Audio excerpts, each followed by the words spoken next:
Good morning and नमस्कार दोस्तों, स्वागत है आप सभी का आपके अपने YouTube channel GK search engine पर।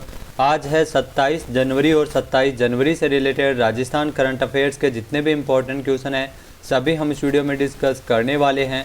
तो पूरा वीडियो बहुत ध्यान से देखना और वीडियो के एंड में मैं आपसे क्वेश्चन पूछूंगा जिसका आंसर आपको कमेंट बॉक्स में देना है। कल के वीडियो में मैंने आपसे एक क्वेश्चन पूछा था जो था हाल ही में राजस्थान पर्यटन विभाग और राजस्थान पोलो क्लब द्वारा आयोजित राजस्थान टूरिज्म पोलो कप टूर्नामेंट किसने जीता है। तो इस टूर्नामेंट को बेदला ट्रोजन्स ने जीता था, यानी कि ए ऑप्शन इसका बिल्कुल सही था। जिन दोस्तों ने ए ऑप्शन कमेंट बॉक्स में सही जवाब दिया था उनको हार्दिक शुभकामनाएं। 16 से लेकर 22 जनवरी तक राजस्थान पर्यटन विभाग और राजस्थान पोलो क्लब द्वारा जयपुर के रामबाग पोलो क्लब मैदान में राजस्थान टूरिज्म पोलो कप टूर्नामेंट का आयोजन किया गया था, जिसमें फाइनल मैच में बेदला ट्रोजन्स ने रजनीगंधा अचीवर्स को हराते हुए खिताब जीता है। राजस्थान टूरिज्म पोलो कप का टूर्नामेंट जो फाइनल हुआ था रामबाग पोलो कप मैदान में बेदला ट्रोजन्स और रजनीगंधा अचीवर्स के बीच खेला गया था। इस रोमांचक मुकाबले में पद्मनाभ सिंह जो अंतर्राष्ट्रीय खिलाड़ी है उनकी हैट्रिक के बदौलत बेदला ट्रोजन्स ने रजनीगंधा अचीवर्स को 7-4 से हराया था। 16 से लेकर 22 जनवरी तक चले इस टूर्नामेंट में 4 टीमें हिस्सा ली थी, जिसमें बेदला ट्रोजन्स, कृष्णा पोलो, रजनीगंधा अचीवर्स और इसके अलावा सामोद पोलो भी शामिल थी। तो चलिए स्टार्ट करते हैं आज के करंट अफेयर्स। पहला क्वेश्चन है, हाल ही में क्लासिकल गज़ल गायकी के लिए कला के क्षेत्र में राजस्थान से किसे साल 2023 के लिए पद्मश्री पुरस्कार के लिए चुना गया है। तो क्लासिकल गज़ल गायकी के लिए वर्ष 2023 के लिए कला के क्षेत्र में योगदान हेतु पद्मश्री पुरस्कार के लिए अहमद हुसैन और मोहम्मद हुसैन को चुना गया है, यानी कि सी ऑप्शन इसका बिल्कुल सही है। उपरोक्त दोनों इन दोनों को संयुक्त रूप से कला के क्षेत्र में उत्कृष्ट योगदान के लिए पद्मश्री पुरस्कार के लिए चुना गया है। आइए जानते हैं इम्पोर्टेंट फैक्ट्स। तो जयपुर ज़िले के अहमद हुसैन और मोहम्मद हुसैन, यानी इन दोनों का ही संबंध है वो राजस्थान की राजधानी जयपुर से है और इनको संयुक्त रूप से कला के क्षेत्र में पद्मश्री अवार्ड के लिए चुना गया है। उस्ताद अहमद हुसैन और मोहम्मद हुसैन जो जयपुर से दोनों सगे भाई हैं और क्लासिकल गज़ल गायकी करते हैं। उनके वालिद साहब का नाम उस्ताद अफजल हुसैन था जो गज़ल और ठुमरी के उस्ताद माने जाते थे। सुरीली आवाज़ का जादू बिखेरने वाले उस्ताद अहमद हुसैन और उस्ताद मोहम्मद हुसैन की जोड़ी का नाम जो हुसैन ब्रदर्स के नाम से गज़ल प्रेमियों की जोड़ियों में शुमार है। अब तक दोनों भाइयों की गज़लों की लगभग 65 एल्बमें है वो बाज़ार में आ चुकी है, जिसमें मुख्य रूप से एल्बमों के नाम है गुलदस्ता, द ग्रेट गज़ल्स, कृष्ण जन्म भयो आज, नूरे इस्लाम आदि। इनकी जो प्रमुख एल्बम है जो बाज़ार में है। इसमें पुरस्कारों की अगर बात की जाए तो राजस्थान सरकार द्वारा इनको स्टेट अवार्ड, राजस्थान संगीत नाटक अकादमी अवार्ड, इसके अलावा मिर्ज़ा गालिब अवार्ड और महाराष्ट्र सरकार द्वारा अपना उत्सव अवार्ड तो आदि कई सम्मानों से ये नवाजे जा चुके हैं। अगला क्वेश्चन है, राजस्थान से किस परमवीर चक्र विजेता का नाम पर अंडमान निकोबार के द्वीपों का नाम रखा जाएगा। तो ये बहुत ही महत्वपूर्ण क्वेश्चन है। पीएम मोदी द्वारा जो परमवीर चक्र विजेताओं के नाम पर अंडमान निकोबार के द्वीपों का नाम पर रखे जाने का फैसला लिया है, जिसमें राजस्थान से पीरू सिंह शेखावत और मेजर शैतान सिंह का नाम भी शामिल है, जिनको परमवीर चक्र मिल चुका है, जो आप तस्वीर में देख सकते हैं, पीरू सिंह शेखावत और मेजर शैतान सिंह, यानी कि सी ऑप्शन इसका बिल्कुल सही है। उपरोक्त दोनों। आइए जानते हैं इम्पोर्टेंट फैक्ट्स। तो नेताजी सुभाष चंद्र बोस की जयंती के अवसर पर 23 जनवरी 2023 को पराक्रम दिवस मनाया गया था और इसी उपलक्ष्य में पीएम मोदी ने अंडमान निकोबार द्वीप समूह के 21 द्वीपों का नामकरण परमवीर चक्र विजेताओं के नाम पर करने का फैसला लिया है, जिसमें 2 परमवीर चक्र विजेता जो राजस्थान से है, जिसमें एक पीरू सिंह शेखावत है और दूसरे मेजर शैतान सिंह है। पीरू सिंह शेखावत है वो मूल रूप से राजस्थान के झुंझुनू जिले के गांव बेरी के रहने वाले थे। 1948 में अदम्य साहस दिखाते हुए शहीद हो गए थे और 1950 में पीरू सिंह शेखावत को परमवीर चक्र से नवाजा गया था। वहीं मेजर शैतान सिंह भाटी जो जोधपुर के राजपूत परिवार से थे और भारतीय सेना के एक अधिकारी थे और 1963 में इनको मरणोपरांत परमवीर चक्र सम्मान से नवाजा गया था। और रोस द्वीप की अगर बात की जाए तो रोस द्वीप का नाम भी 2018 में इस द्वीप की यात्रा के दौरान पीएम मोदी ने नेताजी सुभाष चंद्र बोस से किया था। अगला क्वेश्चन है, राजस्थान में वनों तथा वन्य जीवों के संरक्षण के लिए राज्य सरकार ने साल 2023-24 के लिए कितने करोड़ रुपए के बजट का निर्धारण किया है? तो इसमें वनों और वन्य जीवों के संरक्षण के लिए राज्य सरकार द्वारा 298.57 करोड़ रुपए के बजट का निर्धारण किया गया है, यानी कि ए ऑप्शन इसका बिल्कुल सही है। आइए जानते हैं इम्पोर्टेंट फैक्ट्स। तो राजस्थान के वनों और वन्य जीवों के संरक्षण के लिए राज्य सरकार ने वर्ष 2023-24 के लिए 298.57 करोड़ रुपए खर्च करने का निर्णय लिया है।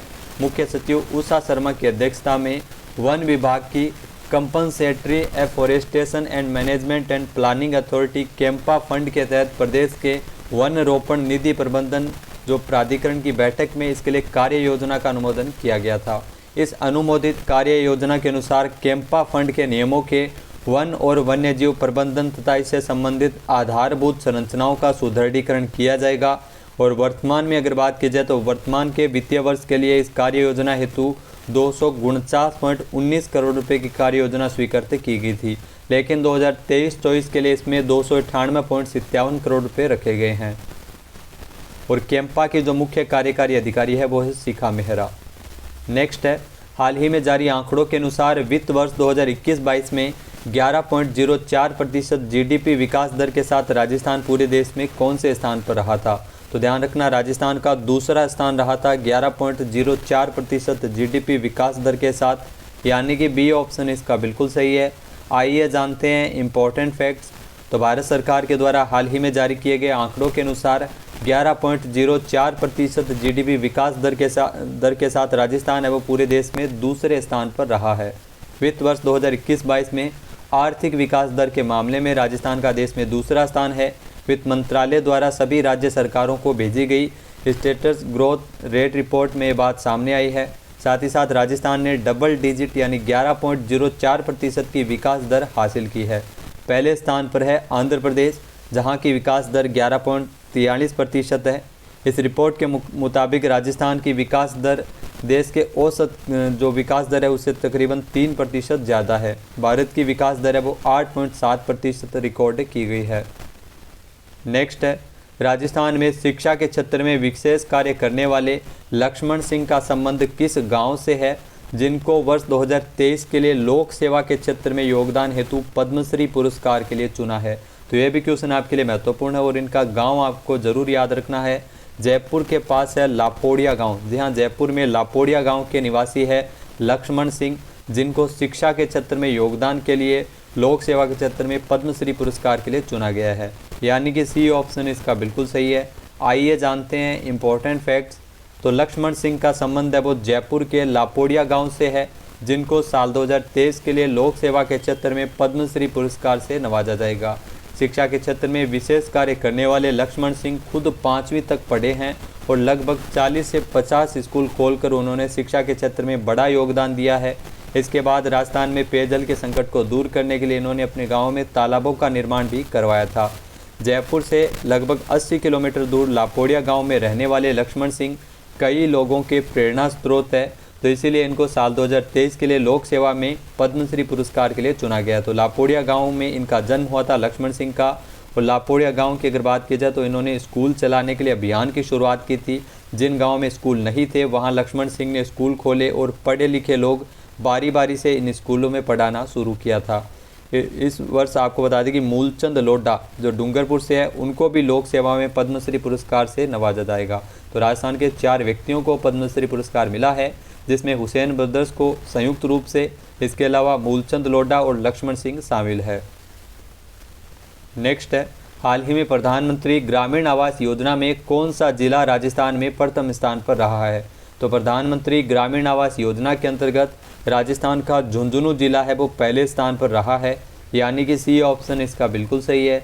आइए जानते हैं इम्पोर्टेंट फैक्ट्स। तो प्रधानमंत्री ग्रामीण आवास योजना में राजस्थान में झुंझुनू जिला वो अव्वल है। जिला परिषद झुंझुनू के कार्यकारी अधिकारी जवाहर चौधरी के मुताबिक झुंझुनू जिले को साल 2021-22 के लिए 328 मकान बनाने का लक्ष्य मिला था प्रधानमंत्री ग्रामीण आवास योजना के अंतर्गत, जिसमें पंचायत क्षेत्र के 328 पक्के मकान बनाने थे, जिसमें से 270 मकान पूरे बन चुके हैं और 248 लाभार्थियों के खातों में पैसे डाल दिए गए हैं। अब 58 मकान है वो बकाया चल रहे हैं, जिनको मार्च 2023 तक पूरा किया जाएगा। योजना के माध्यम से ज़रूरतमंदों को पक्का घर बनाकर दिया जाता है। प्रधानमंत्री ग्रामीण आवास योजना, इस योजना के तहत चयनित ज़रूरतमंद लोगों को इसमें 2 कमरे का मकान बनाने के लिए सरकार की ओर से 3 किस्तों में 1,20,000 रुपये का भुगतान किया जाता है। नेक्स्ट क्वेश्चन है, हाल ही में 27 दिसंबर को बीकानेर में बीकाणा चौपाटी का शुभारंभ किसके द्वारा किया गया था? तो 27 दिसंबर को बीकानेर में बीकाणा चौपाटी का शुभारंभ किया था डॉक्टर BD कल्ला, यानी कि सी ऑप्शन इसका बिल्कुल सही है। आइए जानते हैं इंपॉर्टेंट फैक्ट्स। तो शिक्षा मंत्री डॉक्टर BD कल्ला ने 27 दिसंबर को बीकानेर में लिली पॉन्ड में स्थित बीकाणा चौपाटी का शुभारंभ किया था। इस अवसर पर उनके द्वारा बताया गया था कि जो बीकाणा चौपाटी है, इसके माध्यम से पर्यटन को नई पहचान मिलेगी। यह देशी विदेशी पर्यटकों को आकर्षित भी करेगा। जिला कलेक्टर भगवती प्रसाद कलाल, जी हाँ, बीकानेर के जिला कलेक्टर है।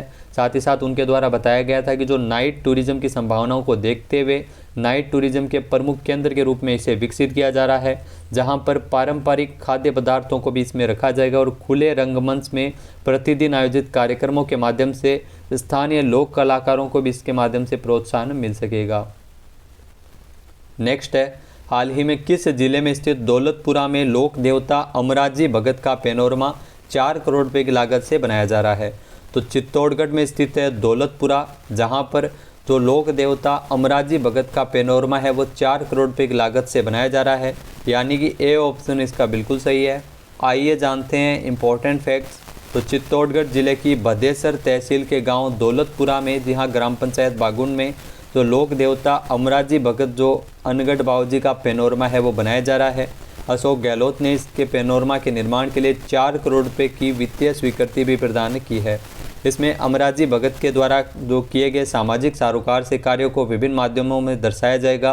मुख्य पैनोरमा भवन, सभागार, हॉल, पुस्तकालय, प्रवेश द्वार, छतरी, स्कल्पचर्स, ऑडियो वीडियो सिस्टम, शिलालेख और विभिन्न आर्ट वर्क सहित कई अनेक कार्य उसमें किए जाएंगे। नेक्स्ट क्वेश्चन है, हाल ही में G20 स्टार्टअप 20 एंगेजमेंट ग्रुप 28 और 29 जनवरी 2023 को कहां पर अपनी स्थापना बैठक आयोजित करेगा?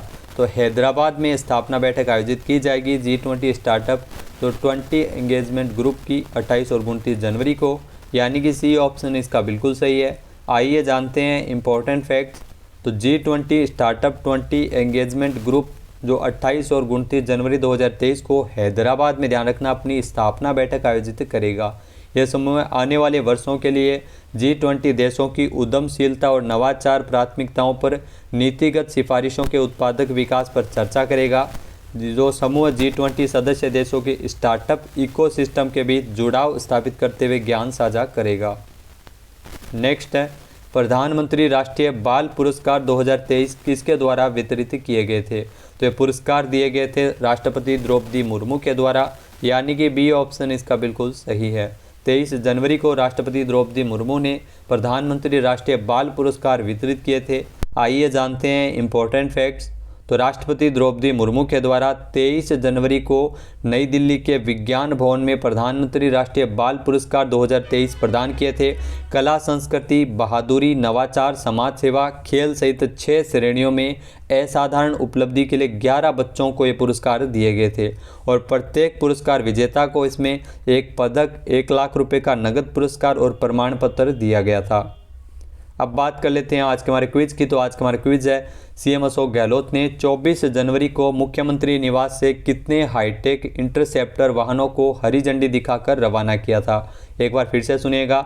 सीएम अशोक गहलोत ने 24 जनवरी को मुख्यमंत्री निवास से कितने हाईटेक इंटरसेप्टर वाहनों को हरी झंडी दिखाकर रवाना किया गया था? इसका सही आंसर आपको कमेंट बॉक्स में देना है और अगर ये वीडियो आपको पसंद आए तो इसे लाइक और शेयर करना बिल्कुल ना भूलिएगा। चैनल पर नए हैं, सब्सक्राइब नहीं किया है तो अभी सब्सक्राइब बटन पर क्लिक करें। इस वीडियो की जो PDF फाइल है वो आप वीडियो के डिस्क्रिप्शन बॉक्स से डाउनलोड कर सकते हैं और इस क्वेश्चन का आंसर आप वोट करके भी कर सकते हैं। दोस्तों, पद्म पुरस्कार जो दिए गए हैं वो नेशनल लेवल का वीडियो और राजस्थान के संदर्भ में 2 वीडियो अलग अलग जारी किए जा चुके हैं, जहां से एग्जाम में काफ़ी सारे क्वेश्चन है वो पुटअप होते हैं। तो राजस्थान वाला भी आपके लिए विशेष है, जो आपके आने वाले एग्जाम की दृष्टि से महत्वपूर्ण है, तो उन वीडियो को जरूर देखिएगा। PDF फाइल आप वीडियो के डिस्क्रिप्शन बॉक्स से डाउनलोड कर सकते हैं। जय हिंद, जय भारत, जय राजस्थान।